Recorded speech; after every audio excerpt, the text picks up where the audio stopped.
네, 안녕하세요. 평안히 쉬셨습니까? 하나님 오늘도 우리에게 좋은 날을 허락해 주셨습니다.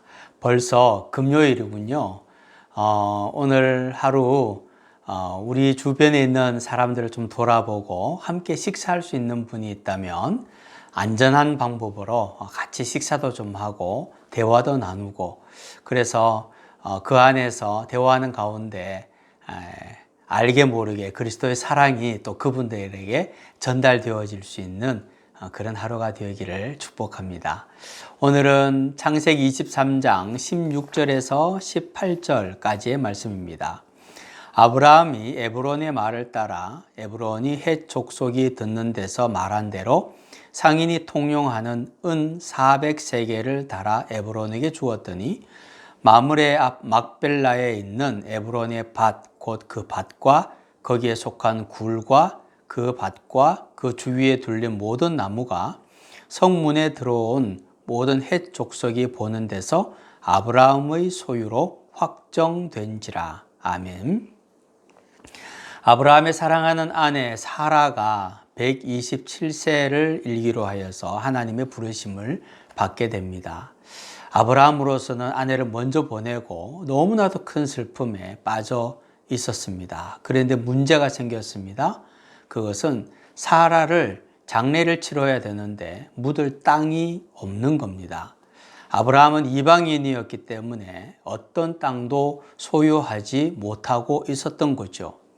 그래서 아브라함은 사라를 묻을 땅을 물색을 하고 그리고 그 주인을 찾습니다. 그 땅의 소유주인 헷 족속을 만나고 그리고 그 땅을 사겠다고 이야기를 합니다. 그런데 그 땅의 가격이 은 400세겔이다 이렇게 되어 있습니다. 신학자들에 의하면 이것은 그 당시 땅의 가격의 최소한 10배 정도는 될 것이다 그렇게 생각을 합니다. 너무나도 터무니없는 비싼 돈을 지불을 하고 아브라함은 그 땅을 삽니다. 그러면서도 아브라함은 군말하지 않고 오히려 고맙다고 하면서 그 땅을 사게 됩니다. 왜 아브라함은 그 땅을 그렇게 비싼 돈을 주고 기쁘게 샀을까요? 그 이유는 사라를 그곳에 묻기 위해서이기도 했지만 이제 그 땅을 산다는 것은 아브라함이 더 이상 이방인이 아니라 그 땅을 소유한 정착민임을 의미하는 것이기 때문에 그만한 돈을 지불할 가치가 있었다는 거죠. 그리고 이제 이 땅을 사고는 이곳에 사라도 묻고 나중에 아브라함이 죽었을 때 아브라함도 묻히고 이삭도 묻히고 야곱도 묻히는 등 믿음의 조상들의 무덤이 됩니다. 그리고 나중에 이 땅을 차지하고 있었기 때문에 이 땅을 돈을 주고 샀기 때문에 이스라엘 백성들이 출애굽해서 가나안 땅에 들어왔을 때도 가나안 땅을 차지할 수 있는 근거가 됩니다. 때로는 우리가 생각했던 것보다 훨씬 더 값비싼 대가를 치러야 할 때가 있습니다. 그런데 값비싼 대가를 치르더라도 반드시 해야 되는 일이 있죠. 특별히 생명을 위한 일, 구원을 위한 일을 위해서는 자존심도 좀 상하고 내가 이렇게까지 해야 하나 그런 생각이 드는 경우들도 있지만 해야 한다는 겁니다. 왜냐하면 하나님은 우리의 생명을 구원하시기 위해서 예수님을 십자가에 달려 죽게 하시는 너무도 값비싼 대가를 치르셨다는 겁니다. 생명을 구할 때는 언제나 그렇다는 거예요.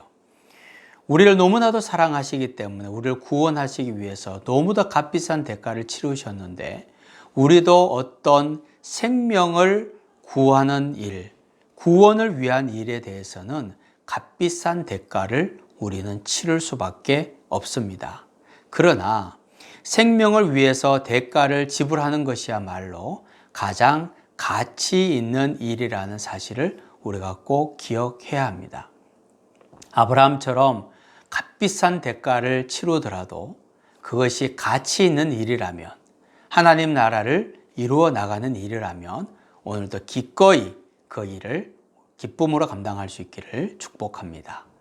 하나님, 때로 많은 대가를 치러야 할 때가 있지만 그러나 그것이 생명을 위한 일이고 하나님 나라를 위한 일이고 하나님의 뜻을 이루기 위한 일이라면 기꺼이 헌신하고 기쁨으로 그 일을 감당할 수 있게 도와 주옵소서.